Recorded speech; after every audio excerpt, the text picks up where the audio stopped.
Welcome to the Champion Circle, where we talk about amazing leaders in our community that are making a difference, that are change makers, that are inspirational, and that truly, truly become part of our family because we care about them so much because of the great things that they do.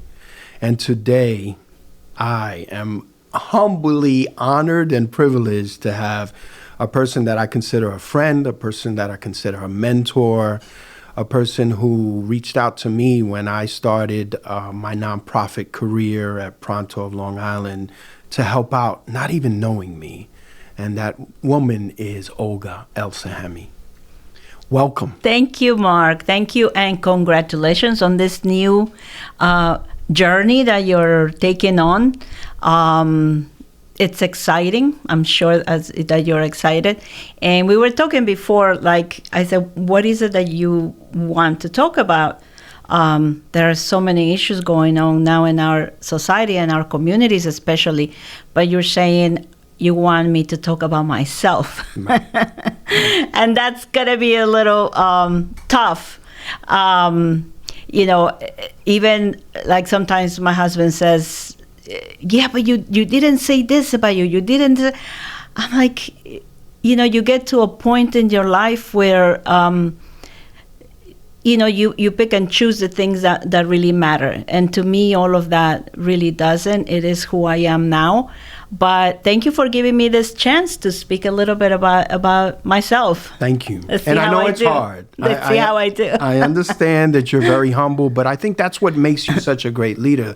That's part of the makeup of who you are, and that's why people love you and reach out to you for leadership and guidance and all of those things.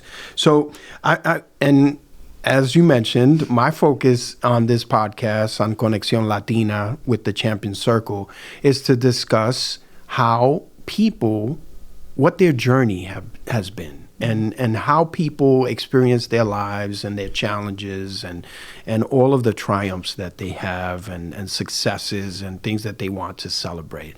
So let's talk about you as an immigrant, right? As an immigrant. Talk to me. Tell me about your immigrant experience. When did you come to the United States? What was it like?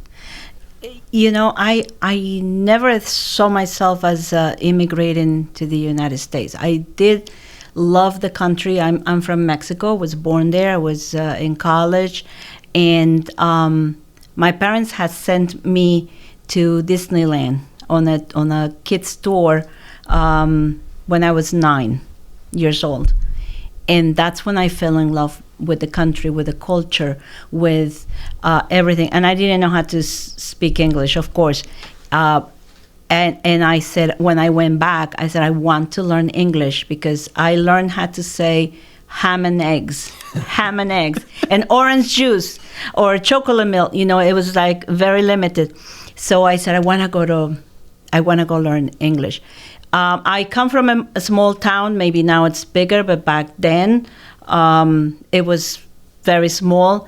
So my mom would find places where they were teaching English or teaching music, because I did like music also, and sent me.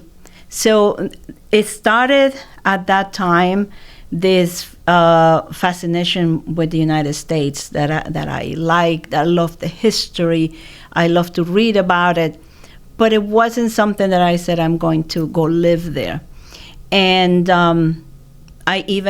my last job in Mexico, I was working for the U.S. consulate in my town, in Veracruz, while going to college. And that's where I met someone who said, come to New York. I have a family there, and, help me teach my children Spanish, because the gentleman was from Mexico. So I begged my dad. I said, let me go. It's going to be only 1 year. Us young Latinas and Mexican, we don't do anything without your parents' blessings, right. At that time. So I said, okay. He said, okay. Almost like to midpoint of that year that I was here with that family, I met You know him, Mustafa. And when I saw that this is going in a way that we would probably end up together, how am I going to tell my parents that he was right, that I am not going back? You know, and my husband says, well, no, you're going to stay here. And I said, okay, you need to learn about my culture. We don't leave the family home unless we're married. So then he goes, all right, so let's get married. You know, I look at now all these Instagram videos about the proposal and the ring and on the knee, and that was my proposal. I said, I cannot come live with you unless, we're married. All right, let's get married. That was it. There was no romance. There was no romanticism, but almost 40 years later, I guess there was a need for more than that, just wanting to be together. And that's where I started, and we went to Mexico, got married, and came back, and we stayed. And what age was that when you came to New York? It was 20. 20 years at that time, yeah. Okay. Between 9 years old, my first trip here, and the 20 years old, I came, I was an exchange student in Seattle, Washington. I was 14 years old. That was like step 2 of my getting to know the country, getting to know more about it. And, and that's why when I came here as 20 years old, I could speak English. I could, I knew I had more whereabouts. And it wasn't so hard, not like our immigrant stories now of people who didn't know much. But it's still, and I'll tell you some things that still make me laugh. And that's why I was helping a young girl today from Ecuador. And I said, okay, what's your address? Because I was filling out some forms for her. She didn't know. She didn't know her address. She had to let me call somebody. And that's something I tell people, please know at least where you are. What's Long Island? What's New York? How does it relate to the rest of where you came from?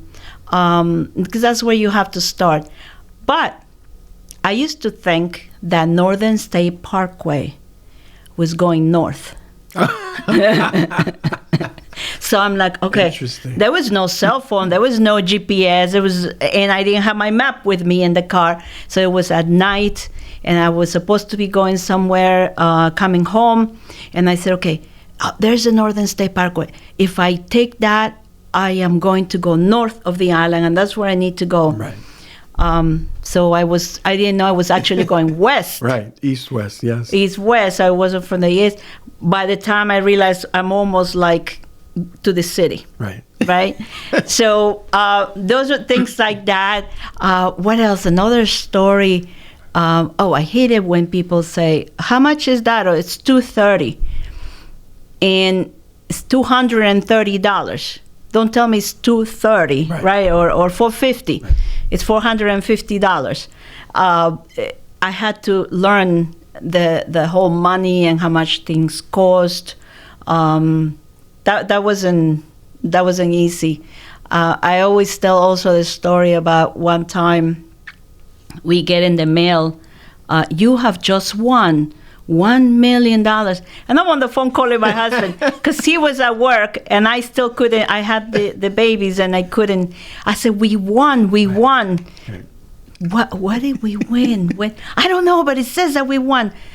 When did you enter a contest? I don't know, but I probably did. And then he said, okay, keep reading and read all the way at the bottom. It said, you won if you return the winning number. Right. Publishers Clearinghouse. Sure, I remember. You remember? I remember those, yes. They had a lot of commercials and promotions and magazines. Those were like early lessons. Right.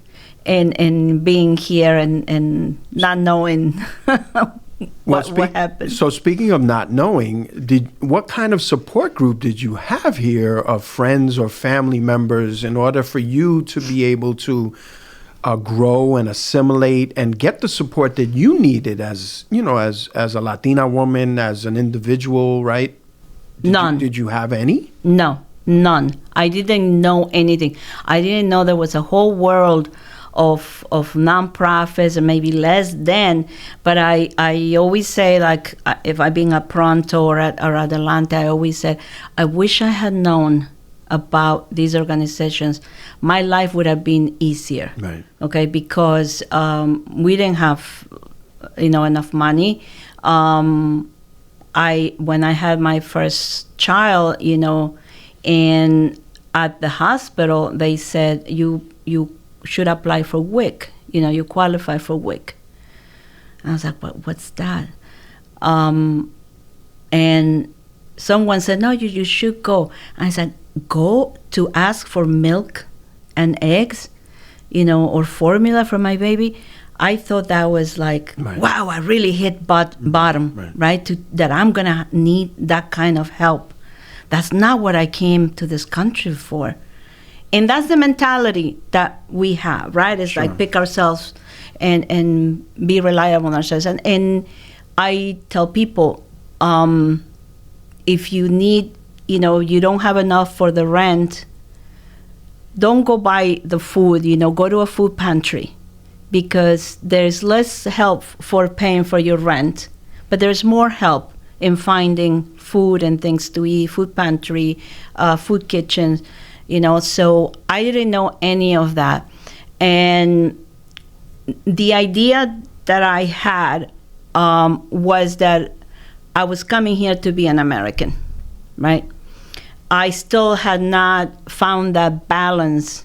I didn't know that there could be a balance between knowing that I was Mexican, right, and still achieve the American dream. And now when you see me, I wear traditional, I can wear traditional Mexican outfit, because now I have found that voice. I have found that I can do that, And before it was like, oh, where are you from? I always felt judged, right? Whenever someone asked me, where are you from? Right. So I tried not to say too much. I was conscious about my accent too, so you're always trying to speak better, to sound better, because that was my surrounding, right? All the companies I worked for, everywhere I applied to, it was purely American. I was really a minority. So tell me about your educational career and then your early professional career. Talk to me about different accomplishments that you had. So I wish I could tell you that that I always knew what I wanted to do, right? Because I did not. I kind of followed a path. I always felt that God was clearing for me, right? It was always like, okay, there is a clearing there, and it looks like I could walk through there. So let me try that. And I didn't know what that was.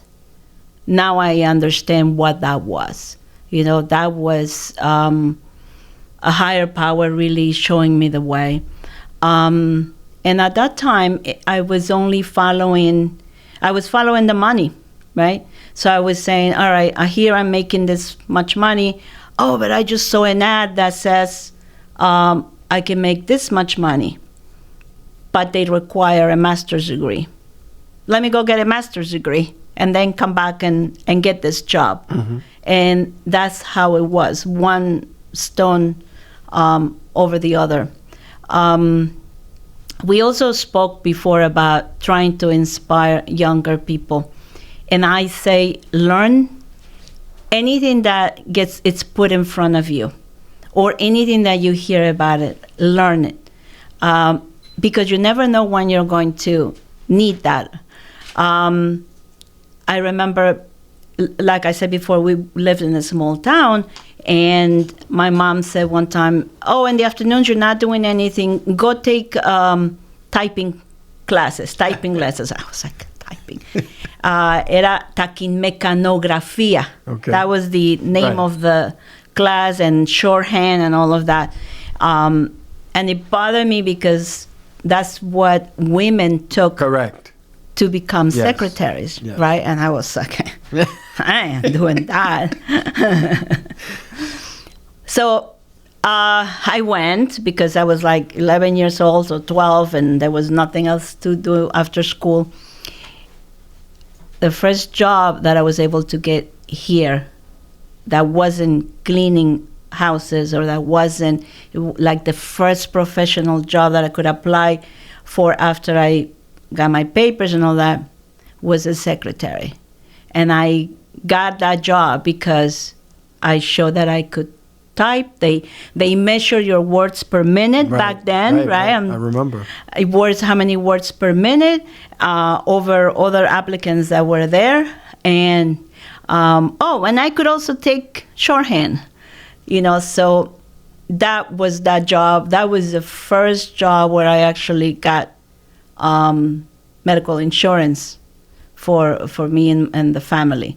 So who would have known that, right? That I hated that class. I hated going in the afternoons. But I learned, and it became helpful. Opened the door. And it opened the door. Right. And that's how it is. It always like, oh yeah, I know how to do this. Where did you learn to do that? I can do this. So. So one thing I didn't know about you was your background in the aviation industry. Yeah. Tell me about that. So that was another job that I saw, I could do this, and it's closer to home, and I can make this much money. So I just showed up. But before that, there was another job that I really liked because I used to travel throughout Latin America. And that's where I got to learn people from South America. I was regional sales manager for a company that sold resins. Like anything that's made out of plastic, it comes in little pellets. We will call them LDPE, HDPE. I learned all of that. Recycled plastic, colored plastic. I remember I went with my son. He was probably second grade, third grade. Like Parents' Day, where you show what your parents do and all that. Because they had asked my son, what does your mom do? He goes, she sells plastic. The teacher goes, oh, like Tupperware? He goes, yeah. So I said, no, I am the regional sales manager for Latin America. But I liked that a lot, and that job gave me a lot of confidence that I could do that. And I was very young. God, I was like maybe late 20s. So then the other job, it was customer service in the aviation industry. Not customer service like you would think, but it was like, let's say you have a plane here at JFK or LaGuardia. They go down as far as like needing repair. And you find them the part, you find what they need, try to expedite the repair, get them what they need, and make sure that aircraft leaves. So I would work with all of the airlines, local and international. I can tell you which ones don't spend any money on their repairs. It's like, no, I'm not flying that one. Right. But we went from, I'm telling you, not knowing anything, I would be like, what? You repair a plane? Like a car? Like a part in a car? I thought everything on a plane had to be brand new, right. And then I learned how they, repair this part, take this one from this plane, put it on the other one. And that's how I started. And that's when they said you need a master's degree, Olga, to get to the next level. I said, okay. So I got the master's in business. And then it was, you needed to be a certification in project management. And I went and I got that. And that opened the door to not work in the customer service anymore, but to work in the design, the certification, and the manufacturing of a part from the design, and it has to go through FAA, it has to go through fire testing, it has to go through, you know, that we had an engines that I didn't know this. You test them, they test them by throwing like a bird into the engine. Right. Yeah, to see that if the engine explodes, it stays contained. It doesn't, explode in 100 pieces. So learned that too. Yeah. And that's how I was doing until, and I used to fly a lot, like to France, to Brazil, because two huge plane engine manufacturers are there. But there was a time that I said to my husband, I don't know why I'm so miserable. I don't know why. It's just, I'm not happy. This isn't what I want to do. Interesting. And that's when I said, I really want to quit. I want to leave, and I want to go do something where I feel that I'm helpful to people. Right. So now all of that is going on while you're being a mother and a wife, correct? Yes. I mean, you're balancing all of those things in such a high level. I did that. I was doing my master's, and I was volunteering, because that has started in me to say, okay, maybe I can do something else. So talk to me of, okay, so that's where I wanted to go exactly. Mm-hmm. In your volunteer kind of, the beginning of your volunteer passion that has carried on to this very day. As far as the Paul Newman Foundation, mm-hmm. and your volunteering for the homeless, things of that nature, talk to us about that. Tell us a little bit about that. So homeless is something that I feel like it shouldn't exist, right? It just breaks my heart. And in the city, basically in New York City. So we started to make meals, like a lunch. I will cook rice and chicken, take it, or sandwiches, whatever we had, usually on the weekends. And I would go to Manhattan to deliver that, because I didn't know my community, right? I didn't know what was here. And where were you living at that time? At that time, I was living in Comac already. Okay. Yeah, we were already here. So that was 2010, mm-hmm. probably. Right. And then I saw Brentwood, La Placita, mm-hmm. and another place in Wyandanch. And I saw the places where day laborers congregate. And then I would see that some get a job and some don't. And then some get, stiff. They go to work and they don't get paid. So then I said, why am I going all the way there?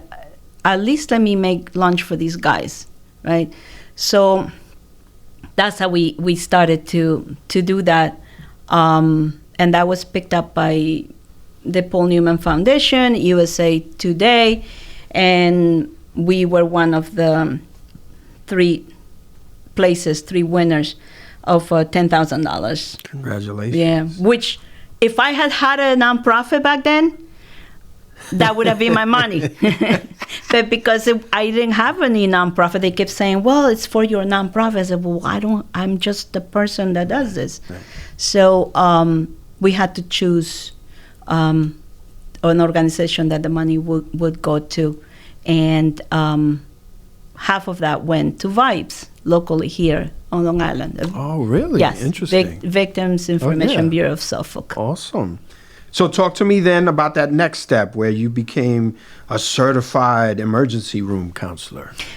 Because of Vibes, I was there, and I said, I want to volunteer on the weekends. And I went on volunteer.org. That's how much I did not know that there were organizations that could use me, right? My volunteering. And I would call, and then they were like, no, these hours, there was like a lot of blocking stones as to where I could volunteer. And Vibes was very open, was very like, whatever hours you can give us, this is what we do, this is what you can do. And I thought, let me try that. but we have to go through training. And I went through the training, and so that you could then become a companion or a help, an advocate for someone who is taken to the emergency room after either a sexual assault or a domestic violence. And most of that was my Friday nights, my Saturday nights, which you can imagine is the busier time. And at that time, I was the only Spanish-speaking volunteer. Interesting. So I would be going home, finishing one call, when the phone would ring. I'm so sorry, Olga, but there's another one. And I said, well, I'm done with my hours, but they don't speak English. To me, that was like turn the car around and go back. Because when I heard someone doesn't speak English, it's like you're re-traumatizing that person. Whatever their experience is, that trauma gets, multiplied. Being in an emergency room and not knowing what they're saying, who's coming, who's going. The police gets involved, and the advocate is there to help you navigate that and let you know what your rights are. So knowing you the way that I know you in these 4 years where I've gotten to know you, I know that you're very compassionate. You're very sympathetic and empathetic, right? Did you ever feel in that role that you were overwhelmed emotionally, or you felt burned out or anything like that? And what did you do about that? I used to cry on the drive home. Middle of the night, I would just grab the thing and just cry later. But at that moment, I'm the kind of person that just jumps into, let's do that. I'll complain before or after, or I'll cry later. But at that moment, to me, that was just, I was very focused on that. And at that moment, I realized that things don't happen to you. They happen for you for a reason. I was a survivor of a sexual assault many, many years ago. Something that I never dealt with, something that it was like, okay, get up, this didn't happen, move on. And without knowing what I'm telling you, like how God was putting things, I realized I was very good at it because I knew what these women were going through. And it was kind of my own healing. It helped me in that way. When you focus on helping someone, when you're trying to do that, there's no room for your own emotions. Whether that's good or bad, I don't know. But I'm very happy that I got to do that. That's truly inspirational to be able to listen to your story and for you to put it to good use the way that you did is extraordinary. So how did the next step then come with Adelante? Well, when I said to my husband, I'm going to go, and I wanted to, because of homelessness, I was looking for an organization that worked with the homeless. So I went, or a food pantry, and I started to apply wherever I looked at places. I remember I applied to Island Harvest. And later, throughout the years, he goes, Olga, I was cleaning my office, and I found an application from you, and I said, Olga El-Sahimi? The Olga El-Sahimi? I said, yeah, you guys didn't take me because I was overqualified. All I wanted to do is just like run a food pantry. Right. I had no inclination of I was going to be a director. So, but lo and behold, there was Adelante with there was an ad in Indeed looking for a director. And I said, all right, look, I have organizational skills. I have management skills. I don't know nonprofit, but I can learn that. And I was blessed with that job. I thought that job was going to be my end all. That I had reached what I wanted to achieve in my life. Adelante was it. Again, I had no idea that there was more from there. Right. That was Plenty just more. a stepping stone. But what would you consider your greatest accomplishments while you were at Adelante? Just at Adelante, I think it's how much I learned about the community, how I became to embrace my Mexicanes, being who I am. I became to embrace that. I embraced my language. I learned how much the need that was in the community. Employees of Adelante, I always said, I have to help them first before, we can help others also.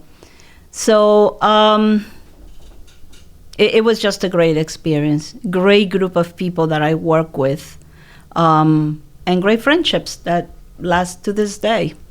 And as a result of many of the accomplishments that you had at Adelante, you were then selected to move into, of all places, government. Government. So How did that happen? I had left Adelante. I quit, and you know me, I was not in agreement with what the board was doing, which was basically selling it off to a larger organization. And I thought it's not going to be, the essence is going to change. So I said, I'm done here. And I wasn't going to do things that I felt they were pushing for. I had booked a cruise because I said, I'm retired, I'm done. And I get a phone call from the deputy county executive for Mr. Steve Ballone, and he said, where are you? I'm like, right now I'm in the supermarket. What? I had no idea what he wanted. He had seen me at an event. We had just met, and he has seen me talk about Adelante, and I guess the passion that I have for that community. And I had sent them, but it was like a thank you and goodbye email to 150 people. And I guess they saw it, that I was leaving. And he said, well, when you get back from your cruise, just come in and let's talk. And I wrestled a lot with that idea because I keep saying I don't like politics. Look at me, huh? I don't like politics. And I spoke to someone who was in politics, and he unfortunately passed away. And he said, there's a difference between government and politics. And he's the one that taught me that. I said, yeah, but I don't like politics. He said, you don't like politics, but you can do a lot with government.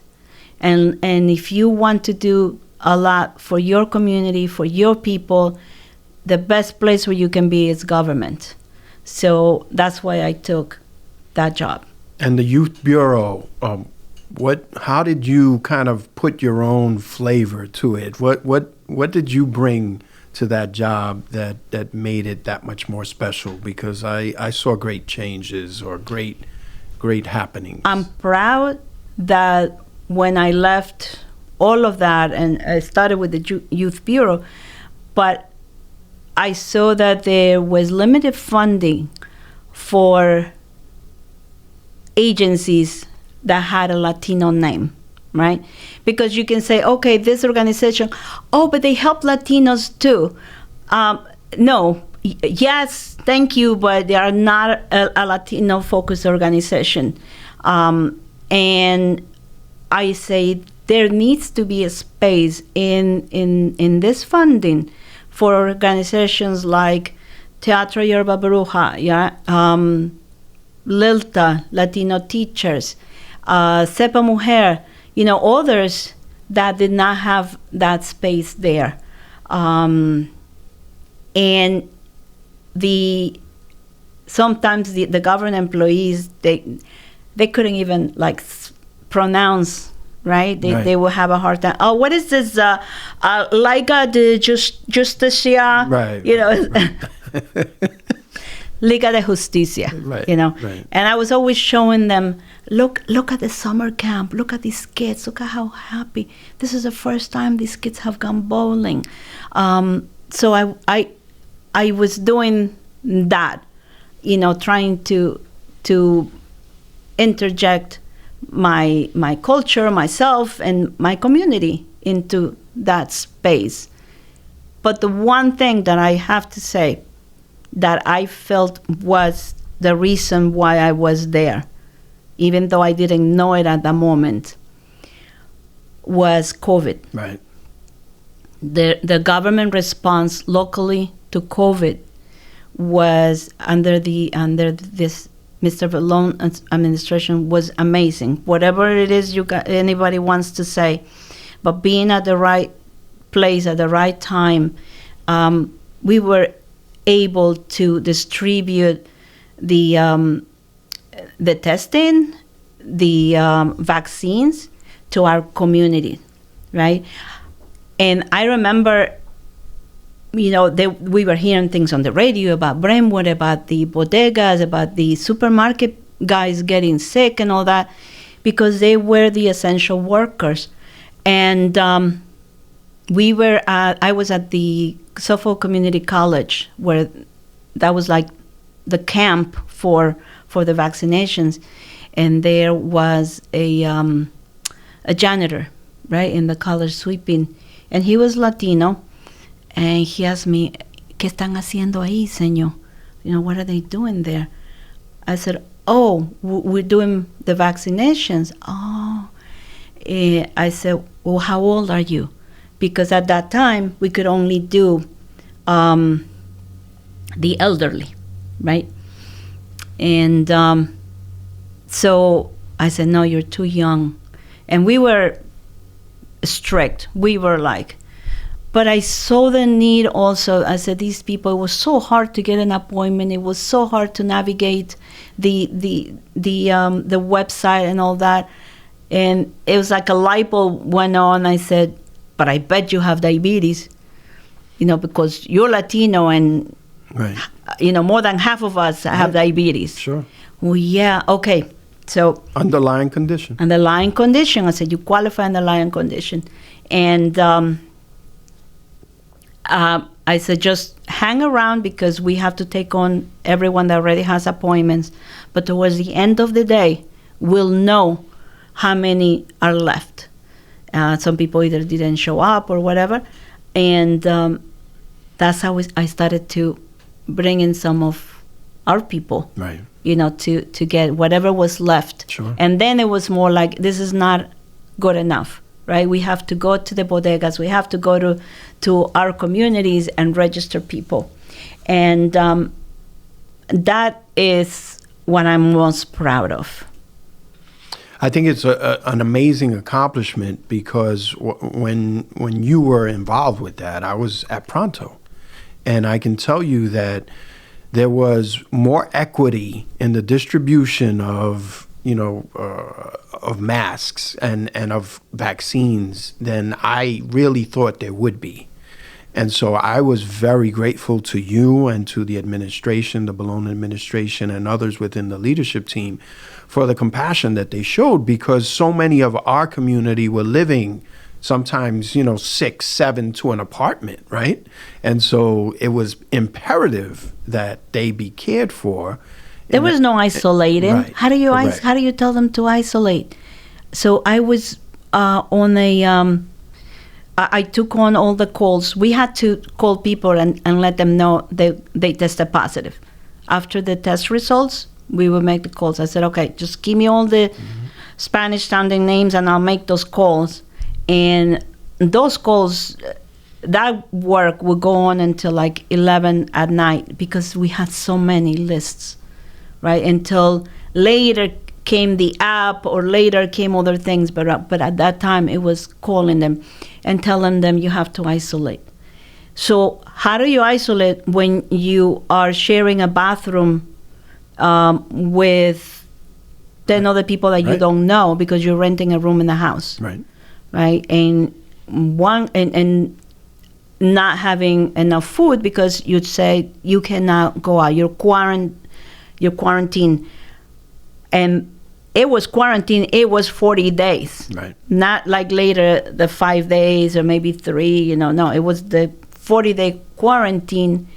How do you get people food when you're telling them you cannot go to the supermarket and they have nobody else to care for them? So do you sometimes pinch yourself to understand that you saved lives, you personally, because of your efforts, because of your advocacy, because of your passion, because of your focus on equity and inclusion, you saved lives during that time? Does that really sink into you? No, because of the lives that I lost back in my country, because they didn't have that access. Wow. Yeah. I lost my best friend, just like my brother. He was one of the first ones that went down. That was before there was vaccines. Then my aunt later. So no, that doesn't resonate. But I am thankful. I remember that they, like I said, there was one vaccine left. We would know how many there would be left, and I still didn't qualify, even though I was volunteering there and I was, working. There was one left, and the other volunteers were all sitting, and they were young kids, and they said there is one who wants to take it, and they all looked at me and said, give it to Olga. I guess it's good to be viejita sometimes.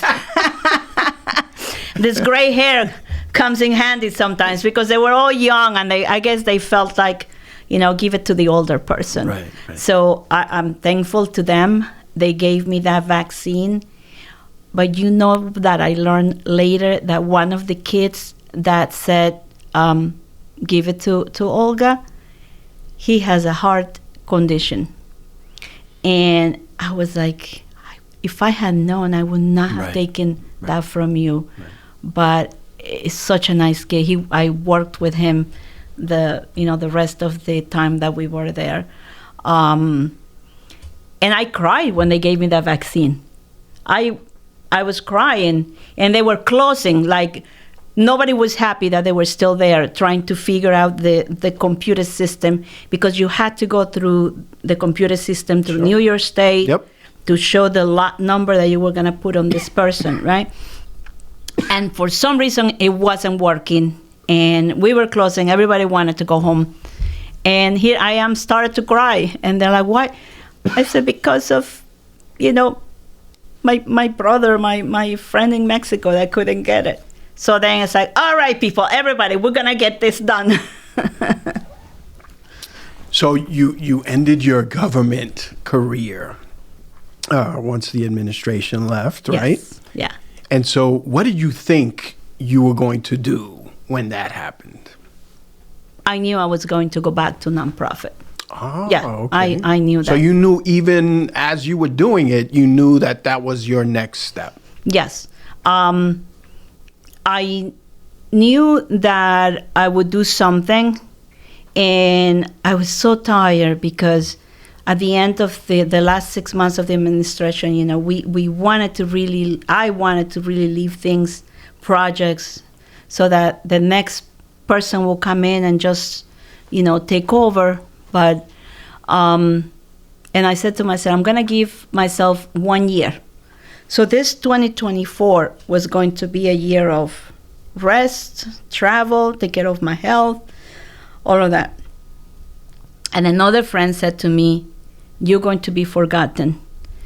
Do it now as your, like strike when it's hot and people know you, and use that for a new organization. So tell me about Mosiaco and what inspired you to name it that? What is your mission? And where do you see yourself in 5 years with that nonprofit?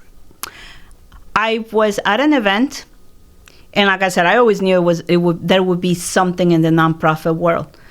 I didn't know if it would be my own or if I would be going to work for one, but I that's what I wanted to go. I did not want to stay in government.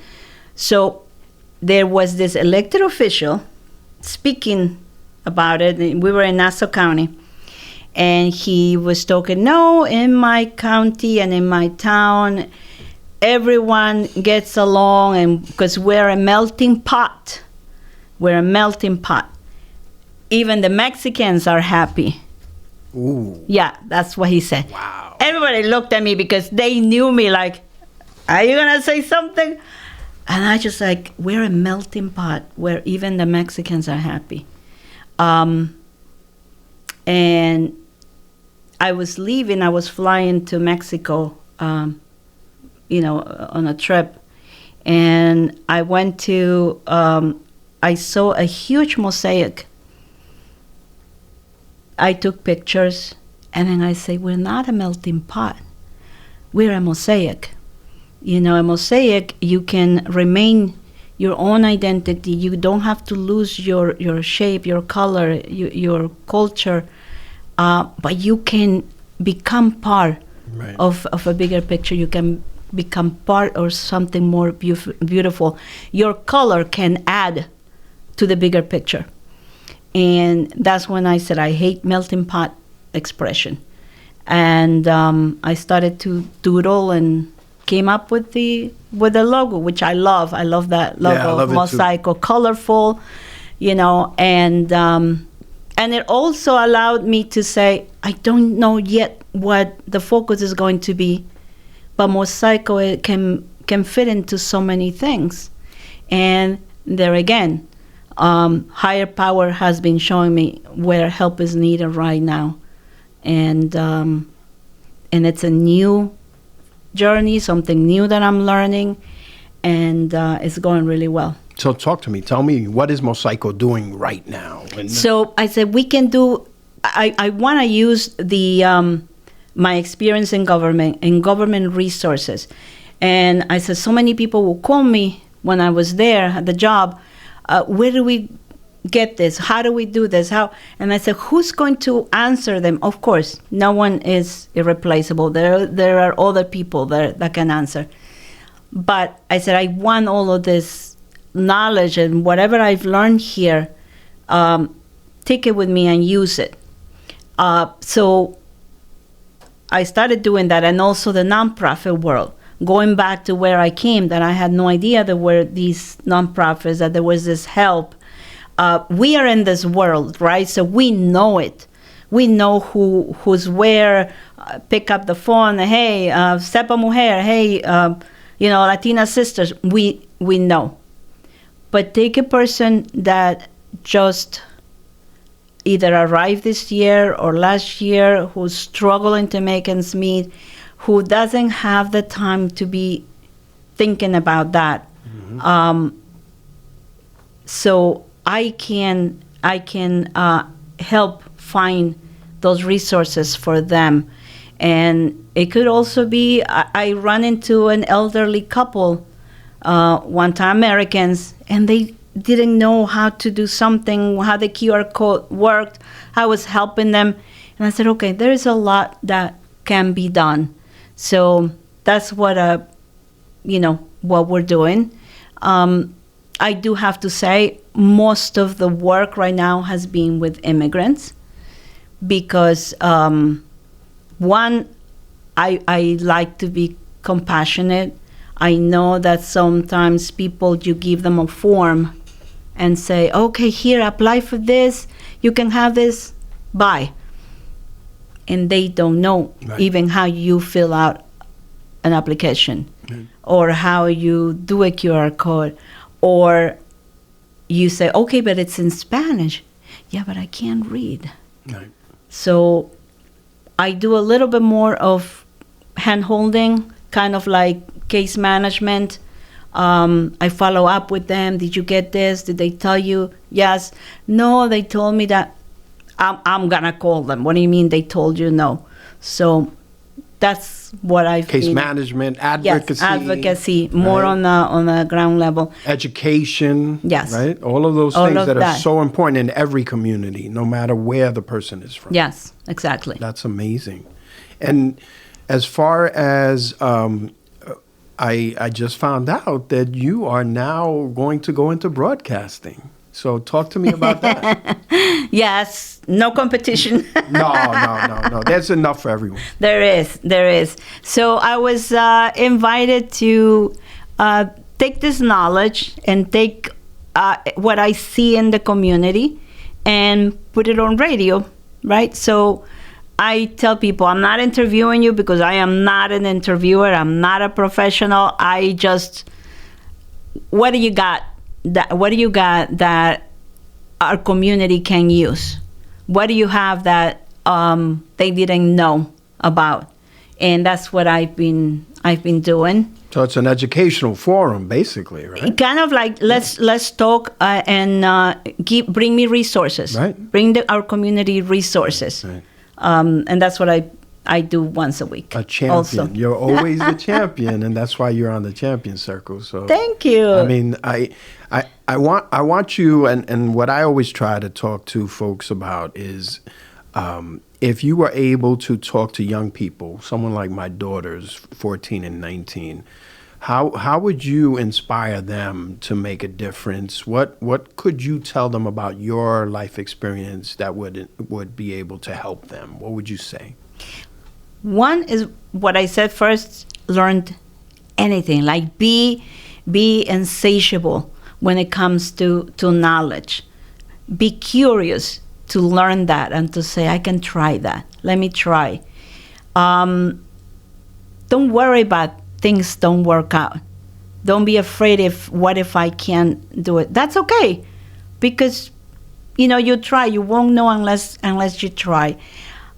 The other thing, and this came, I've always wanted to teach my kids, my grandkids, anybody, to be compassionate, right? And it's really difficult in this day and age where our kids can have, access to a lot that we didn't. But I took a picture today. I sent it to my grandkids, and I said, this little girl just arrived from Ecuador. She had sweatshirt, but you know how cold it's getting, and she had a blanket wrapped around her because she doesn't have a winter coat. And a friend of mine, and I had told a friend of mine, I said, this girl is about the size of your daughters. Do you think you could have some clothes for her? Yeah, she gave me. When this little girl saw this used purple coat, her face just lit. And then my friend went and also put a little toy in there. Oh, the toy was like the Frozen toy. That was even like made her day. So I took the picture, I sent it to my grandkids. And it's like, sometimes our kids are like the latest sneakers, the latest iPhone model. Mm-hmm. Know that in the end that doesn't matter. Right. That's what I want the kids to know. It doesn't matter. And I wish that our public schools would all institute uniforms. Right. That's how we grow up. Yeah, no, in Puerto Rico, that's how it is. You know the school based upon the colors that the children are wearing. Mm-hmm. So. And it doesn't, we're all wearing the same. So you're not going to come in with your Dolce & Gabbana sweatshirt while I barely have a clean shirt to put on, right? It makes us less aware of this differences and competition. Right. Peer pressure, yeah. So you said something earlier that kind of struck me, in that you couldn't celebrate the lives that you saved because you knew that there were some lives lost. And it really ties into my understanding of who you are, which is that you always feel like you can do more. You always feel like, okay, I did a great job, but That's a curse. Right? You probably know that, Yeah, Mark, yourself too. Yeah, Let's not even just talk about me. I think everyone that is in this world, in the nonprofit, we all feel like, damn, oops, did I say a bad word? No. We all feel like, what about Right. that family? What about... Correct. So my question to you then is how do you resolve those feelings? How do you not get burned out? How do you manage the potential disappointments, or you manage the lack of being able to save everybody within your purview? It was really hard in the beginning. It was really hard. I was like, and now I guess throughout the years, I just knowing I did my best. And if I really know I did my best, then it makes it better. Okay. I feel a little bit better. And how do you address the mental health and wellness aspects of you, and how you can kind of de-stress and kind of not be burned out? What do you do to address those things? I don't know yet. I don't know yet, because I'm happier when I know I'm being of service. Right. So if I don't have that, I feel that then my mental health is going to suffer. Okay. All right. So as long as I'm doing that, I get excited when I know, like today was a great day. Seeing that little kid with her coat today made my day. Right. It's like hitting the lottery. Yeah. There's another person that I was helping, and she called me today. She got an appointment for like the next step in her immigration issue that she had. And I'm not a lawyer, I tell everybody. All I was doing is filling out documents for her the right way, because she said, I can't afford to go to anyone else. I said, all right, let's see what I can help you with. So I did it, and then she's like, I just got my appointment for the next thing. And so those things make me happy. I wish I could tell you, I do yoga. And and if my son is listening to me, he's going to know that I don't. Because they actually gave me, my kids, he gave me a gift certificate for yoga classes. Okay. All right, good luck. Because they know right. that I need Life it. balance, right? But it's like, Well, I just want to thank you again for sharing part of your story, because I believe it's inspirational. I believe that it can perhaps help someone else visualize success and help other people overcome challenges, male or female. You are an inspiration to me. I am proud of Thank you. you, Mark. I humbly call you a friend, and I thank you for being able to share your accomplishments and your challenges with us here at the Champion Circle. You are part of our chosen family. Thank you. And I want you to know that we are here in service at Liga de Justicia Foundation, as well as Liga de Justicia Abogados.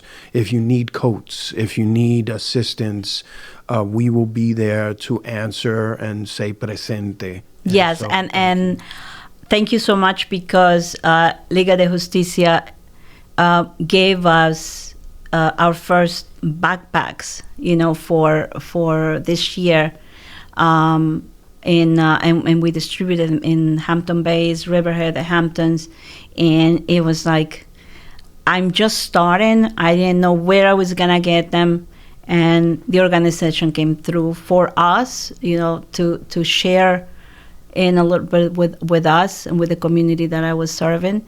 And that's how it works. We help each other, we look out for each other. And I want to say, when we talk about success is, it doesn't have to be like in what we do. It doesn't have to be, okay, well, if I don't help people, I'm not successful. Success can be in any, you can do this in any environment that you are, right? If you're an accountant, and you're successful, but you know there's a family who has a problem with their taxes, who's owes a lot of money. All right, maybe you can help that family pro bono, Right. right? And that's, you don't have to be in a nonprofit world to share what you have, your knowledge, your intelligence, to help somebody else. I agree. We can all share a couple of grains of sand and add that to every beach, and we can all provide some sort of assistance, even if it's just passing somebody on the street and smiling or saying hello. You know, that can actually help somebody in their day. So I agree with you 100%, Olga. I thank you once again for sharing your journey and your story with us. And I offer you, this forum for whenever you decide Thank you. for any future events or successes that you want to discuss.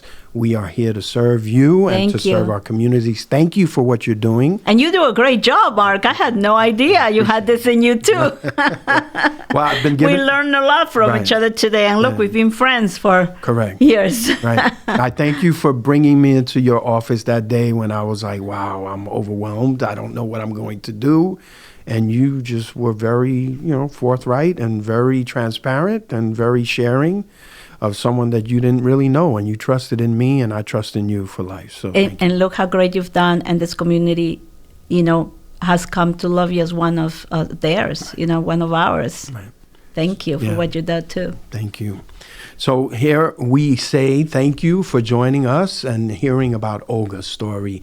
She is part of our chosen family, and she is now a very, very important member of the Champions Circle. Thank you. Thank you. The Champions Circle would like to thank Liga de Justicia Abogados for their support and sponsorship of this program. Liga de Justicia practices in personal injury, in trip and fall, slip and fall, car accidents, as well as immigration. We thank them for their support.